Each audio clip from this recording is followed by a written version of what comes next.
क्योंकि सभी जानते हैं आरएसएस जो है ना कांग्रेस को भी चला रही है और भाजपा को भी चला रही है, क्योंकि ये कांग्रेस का छोड़ा हुआ है, एक आरएसएस का छोड़ा हुआ नुमाइंदा है। कौन है? ये ओवैसी। आप क्षेत्रीय पार्टियां खत्म करनी है आपने, और यही वजह है कि उत्तर प्रदेश में क्षेत्रीय पार्टी है समाजवादी पार्टी, वहां पर असुद्दीन ओवैसी लड़ने पहुंच जाता 100 सीटों पे, गृह राज्य है। तेलंगाना वहां 9 सीटों पे मात्र लड़ता है और वहां कांग्रेस जीतती है। कुल मिला के पाखंडवाद को लाना है, वो ला दिया तीनों राज्यों में और दिखा दिया तानाशाही। और कोई भी एक भी इनके पास ऐसा मुद्दा नहीं है जो इन्होंने विकास का मुद्दा दिखा सके। तो वोट किस चीज पे दे रही है? देश की जनता नहीं दे रही, मगर ईवीएम मैया है इनकी। ईवीएम ने, चुनाव आयोग ने एक पक्का इरादा दिखा दिया जो भाजपा सरकार को 3 राज्यों में खड़ा कर दिया। ये देश की जनता ने नहीं खड़ा किया कि ये 3 राज्यों में ही आवाज उठी थी जाति जनगणना की, जिसकी इतनी संख्या भारी उसकी उतनी भागीदारी। उस बीमारी को खत्म किया इन्होंने। इस गठबंधन में से कांग्रेस को अगर बाहर करते हैं और बहन मायावती को लेते हैं तो कहीं ना कहीं परिणाम भारत की राजनीति के पक्ष में होंगे। हम लगातार आपको दिखा रहे हैं किस तरीके से भारतीय जनता पार्टी ने 3 राज्यों में जीत दर्ज कर ली है और कांग्रेस खाते में एक राज्य गया है, तेलंगाना। मेरे साथ नंदा भाई राजपूत है। कैसे देखते हैं आप? कमलनाथ कहते थे अखिलेश शुक्लेश, कौन है अखिलेश शुक्लेश? जानते ही नहीं है, जनता ने सबक सिखा दिया। देखिए, वो तो दिखना भी था, और जैसा चल रहा है समीकरण चल रहे हैं, हार जीत की बात अलग है। हार जीत क्या, ये तो मैं आपके चैनल से आरएसएस को, भाजपा को, उनकी जो करी हुई रणनीति है चुनाव आयोग के साथ जो साठगांठ है, उन सबको मैं बधाई देता हूं कि आपकी चालाकियां कामयाब हो गए। और आपके जो मनुवादी सोच है, मनुवादी जो मनी पे, जो आप व्यवस्था पे, मनी जो है धन है, उस पर भी आपने जो कुंडली मार के बैठी हुई है, वो चालाकी से आप लोग बैठ गए। और ये जो है ईवीएम का हम बार बार उठा रहे थे, क्योंकि ईवीएम पे आना ही नहीं चाहते कोई। तो जैसा कि आपने देखा कि आप ये जो 3 राज्य बता रहे हैं आप, कौन सा? छत्तीसगढ़, मध्य प्रदेश और राजस्थान। और ये 3 राज्य ही हैं जहाँ पर जाति जनगणना की बहुत ही मतलब बड़े तरीके से आवाज़ उठी थी यहाँ पर, और उन्हीं राज्यों को भारतीय जनता पार्टी ने जीत लिया। ये दिखाया गया। तो कहीं ना कहीं कांग्रेस भी इसमें लिप्त है, भाजपा भी लिप्त है, क्योंकि सभी जानते हैं आरएसएस जो है ना कांग्रेस को भी चला रही है और भाजपा को भी चला रही है। और यही वजह है, आप देख लिए तेलंगाना जाइए, तेलंगाना में ओवैसी, असुद्दीन ओवैसी देखिए आप कितनी सीटों पर लड़े। 119 सीटों में से मात्र 9 सीटों पर लड़े साहब हैं। और जबकि ये कहाँ जाते हैं? बिहार जाएंगे तो 100 सीटों से ऊपर लड़ेंगे, उत्तर प्रदेश जाएंगे तो 100 सीटों से ऊपर लड़ेंगे, मगर वहाँ चुनाव नहीं लड़ेंगे जहाँ कांग्रेस और भाजपा की लड़ाई है नेक टू नेक। आपने देखो, बताओ कहाँ राजस्थान कितनी सीटों पर लड़ाए हैं इसने? आप मुझे बताओ। ओवैसी ने कहीं नहीं लड़ाए। छत्तीसगढ़ कहाँ लड़ाए हैं? मध्य प्रदेश कहाँ लड़ाए हैं? क्योंकि ये कांग्रेस का छोड़ा हुआ है, एक आरएसएस का छोड़ा हुआ नुमाइंदा है। कौन है? ये ओवैसी, असुद्दीन ओवैसी। और यही वजह कि वो 9 सीटों पे लड़ा। अरे ओवैसी की बात मत कीजिए, राहुल गांधी की बात कीजिए। राहुल गांधी इतने बड़े नेता हैं हिंदुओं के, उनके कमलनाथ भी बड़े हिंदू नेता हैं। जाते थे धीरेन्द्र शास्त्री के चरणों में, हमेशा गिरे रहते थे। हाँ, तो वो तो दोनों ही गिरे रहते थे, चाहे शिवराज सिंह हो चाहे हो। भाई ये वहीं खींच के ले आए ना पाखंडवाद पे, जिसके लिए हमारा देश जागरूक हो रहा था। और कहीं ना कहीं भी ये लोग कांग्रेस और भाजपा दोनों मिली हुई हैं, और आरएसएस जो मैन है, जो चालाक जो कर रही है चालाकी, चुनाव आयोग और भारतीय जनता पार्टी और कांग्रेस से सब मिले हुए हैं। और ये ईवीएम का खेल, आप इसे ये कहो कि ये मैंडेट आ गया या लोगों के बीच के जो वोट डाले गए थे उसका नतीजा है, उसका नतीजा नहीं है। ये तो देश के लोकतंत्र का और संविधान का फजीता निकाला है इन्होंने। और ये पिछले जब से ईवीएम आई है भारत के अंदर, तब से छल करपट हो रहा है। यहाँ देश के जो नागरिक हैं, सवाल है ना कि यही कांग्रेस, यही राहुल गांधी, यही लोग चुनाव के पहले ईवीएम का जिक्र तक नहीं करते थे। अब हारने के बाद कह रहे हैं कि भैया जिम्मेदारी ईवीएम ही है। देखिए, सब कुछ खेला किया गया है। ये क्या है? ये तो एबी टीम है, कांग्रेस और बीजेपी। ये आरएसएस के दोनों बच्चे हैं, समझे, जो देशवासी को उतार रहे कच्चे और अच्छे दिन की बात करते थे। तो हमें कोई ज़्यादा इससे कोई हमें अचंभा नहीं हुआ कि कांग्रेस आ गई या भाजपा आ गई। हमें तो पता है कि भाई इस टाइम वर्चस्व इन्होंने बना रखा है। ये कपटी और चालाक लोग शासन और सत्ता में काबिज हैं। चाहे कहीं भी चले जाइए, चाहे सरकारी संस्थानों में चले जाइए, चाहे राजनीति पार्टियों में चले जाइए, कांग्रेस बीजेपी में देखिए किसका वर्चस्व है। कहाँ एसटी ओबीसी आदिवासियों का वर्चस्व है, कहाँ मुस्लिमों का वर्चस्व है। और यही छोड़ रखा है ओवैसी, वहाँ छोड़ रखा के चले जाइए जहाँ पर ये क्षेत्रीय पार्टियाँ हैं। आप क्षेत्रीय पार्टियाँ ख़त्म करनी है आपने, और यही वजह है कि उत्तर प्रदेश में क्षेत्रीय पार्टी है समाजवादी पार्टी, वहां पर असुद्दीन ओवैसी लड़ने पहुंच जाता 100 सीटों पे, ठीक है। वहां क्षेत्रीय पार्टी आरजेडी, समझे नहीं, नीतीश कुमार है कहीं, तो वहां पर भी लड़ने पहुंच जाता है ओवैसी और वहां भी 100 सीटों पर लड़ जाता है। मगर जो इसका अपना गृह राज्य है तेलंगाना, वहां 9 सीटों पर मात्र लड़ता है और वहां कांग्रेस जीतती है। तो कहीं ना कहीं राजनीति अब होगी, हिंदुत्व की राजनीति अब होगी।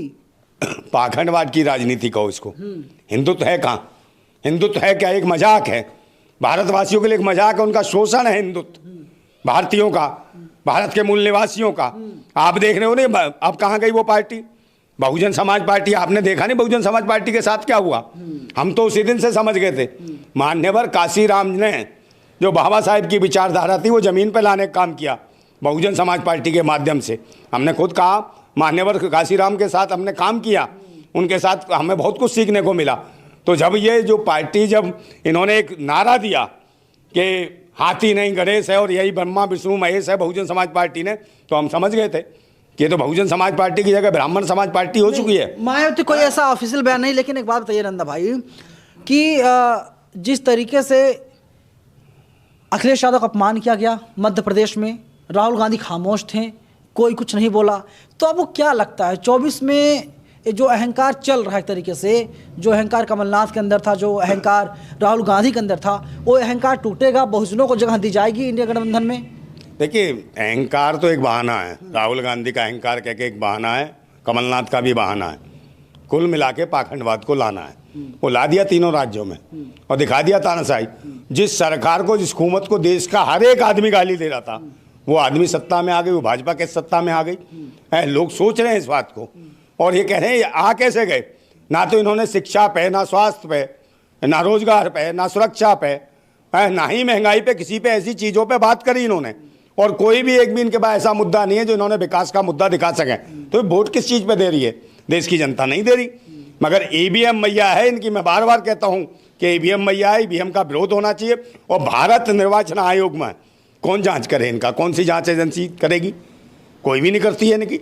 ईडी इनके पास है, सीबीआई इनके पास है और इलेक्शन कमीशन इनकी अपनी है, जिस मर्जी को नोटिस दे देगी। हम जैसे लोग क्रांतिकारी लोग बोलने लगेंगे, हमारी भाषा पे या हमें हेट स्पीच के मामले में अंदर भेज देगी। यही हुआ आजम खान साहब के साथ, उन्हें भी अंदर भेज दिया था। तो स्थितियाँ बहुत अलग हैं। और यहीं राहुल गांधी के खिलाफ इन्होंने करा कि भाई राहुल गांधी की लोकसभा की सदस्यता जारी है, और यही आरएसएस ने गेम खेला और उनकी बहाल भी हो गई, मगर वो जेल नहीं गए। मगर आजम खान साहब की सदस्यता भी गई, जेल भी गए, क्योंकि वो नहीं चाहते कि देश के अल्पसंख्यक, दलित, पिछड़े, वंचित लोगों को न्याय मिल सके, वो सत्ता में भागीदार बन सके। यही बात थी कि वो कह रहे थे, बीच में नारे लगे, जिसकी जैसी संख्या भारी उसकी उतनी भागीदारी। समझे? उस भागीदारी को खत्म करने का ईवीएम ने, चुनाव आयोग ने एक पक्का इरादा दिखा दिया, जो भाजपा सरकार को 3 राज्यों में खड़ा कर दिया। ये देश की जनता ने नहीं खड़ा किया, ये भारत निर्वाचन आयोग और आरएसएस का एक कपट है, एक छल है, उसके माध्यम से लोग काबिज हो गए हैं। उससे हमें लड़ने की जरूरत पड़ेगी कहीं ना कहीं। नवीन भाई, 24 में क्या देखते हैं आप? 24 में कांग्रेस आएगी। कांग्रेस आएगी? बिल्कुल आएगी। कैसे? क्योंकि मैं तो पिछले कई 35 वर्षों से देखता आ रहा हूँ नज़दीकी से राजनीति भाजपा और कांग्रेस की। पहले इंडिया साइनिंग कर रहा था अटल जी के समय में, तब भी यही 3 राज्य भाजपा जीत गई थी और पूरे बहुमत से जीती थी, जिस प्रकार से ये दिखा रहे हैं जीती थी। और उसके बाद कहा इंडिया साइनिंग कर रहा है, इंडिया साइनिंग कर रहा है। 6 महीने पहले चुनाव कराया और कहाँ से आई? फिर कांग्रेस आ गई 2004 में। तो यही चीज़ है, वो पाखंडवाद के खेल है कि यहाँ से यहाँ लाना। सिर्फ ये 3 राज्यों में इसलिए लाई गई कि ये 3 राज्यों में ही आवाज़ उठी थी जाति जनगणना की, जिसकी इतनी संख्या भारी उसकी उतनी भागीदारी। उस बीमारी को ख़त्म किया इन्होंने चुनाव आयोग से मिलकर आरएसएस ने। और ये कांग्रेस और भाजपा तो आरएसएस की गुलाम है और सारे लोग वही बैठे हैं। आप बताइए, जाति समीकरण की बताइए, जातीयता के आधार पर बार बार सर्वेक्षण हो रहा है, कभी उसमें बैठे विश्लेषक बैठे हैं, अब सोशल मीडिया पे लेके और तुम्हारे मेन स्ट्रीम मीडिया पे, अब तो सब जगह वो पाखंडवादी मानसिकता के लोग आ गए। मैं सुबह से कई चैनलों को डिबेट दी मैंने और सोशल मीडिया के पे, तो मैं वहाँ पर भी देखा तो सारे जातिवादी लोग बैठे हो, सिर्फ अकेला मैं बैठा। जब मैं संविधान की बात करने लगा और लोकतंत्र की बात करने लगा, ईवीएम की बात करने लगा, भारत निर्वाचन आयोग की बात करने लगा, तो उन्होंने मुझसे सवाल पूछना ही बंद कर दिया, मेरा माइक म्यूट कर दिया उन्होंने। ये स्थितियां हैं। तो वो लोग चाहते थे बस यही दिखाओ कि कांग्रेस, बीजेपी और अखिलेश को ये कह दिया इसलिए नहीं जीते। आप ये बहाना ना बनाओ, हमें अधिकार चाहिए और अधिकार ले लेंगे हम गले में हाथ डाल के जुबान के अंदर। क्योंकि अब ये भारतीय जो है जब तक बाबा साहब के संविधान को सही तरीके से नहीं समझेंगे और लोकतंत्र को नहीं जानेंगे, हमारी जो है लोकतंत्र की जो लड़ाई है, समझे, जैसी इनकी भाषा ही अलग है।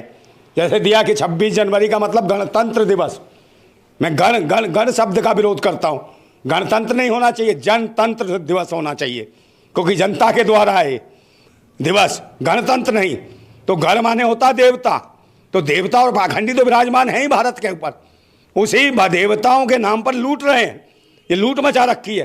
तो इनसे लड़ने की जरूरत है। 2000 जो आपने कहा 24 में कांग्रेस के साथ कहीं ना कहीं कांग्रेस सत्ता में होगी, और वो भी ये जानते हैं, सब पाखंडवादियों की कांग्रेस। उनके आप मुझे बता दो कितने वोट है राहुल गांधी के अपने, उनकी बताओ किस जाति के हैं वो, उसका बताओ कमलनाथ का किस जाति का, खत्री समाज के कितने लोग हैं मध्य प्रदेश में बताओ।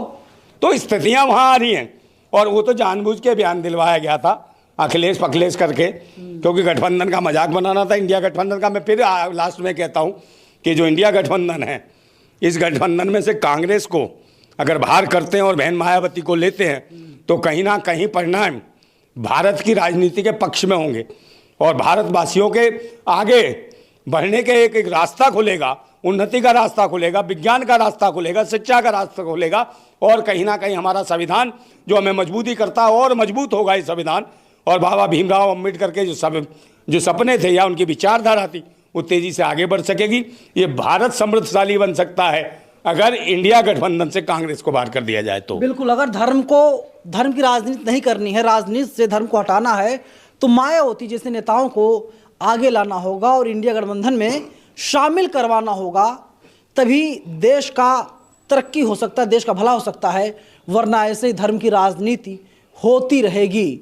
तो 24 में साफ तौर पे कह रहे हैं कि नंदा भाई, राहुल गांधी की पार्टी कांग्रेस पार्टी तो आ सकती है, लेकिन ओबीसी SC ST जो लोग हैं यानी बहुजन हैं, उनका भला कांग्रेस पार्टी नहीं कर सकती। कांग्रेस पार्टी 3 राज्यों में जाकर के, राजस्थान, मध्य प्रदेश, छत्तीसगढ़ में जातिगत जनगणना की बात करती थी, लेकिन जहां पर कांग्रेस पार्टी की सरकार है, कर्नाटक हो या हिमाचल हो, तो कांग्रेस पार्टी वहां पर जातिगत जनगणना की बात नहीं करती है, और अब कांग्रेस पार्टी को करारी हार का सामना करना पड़ा है।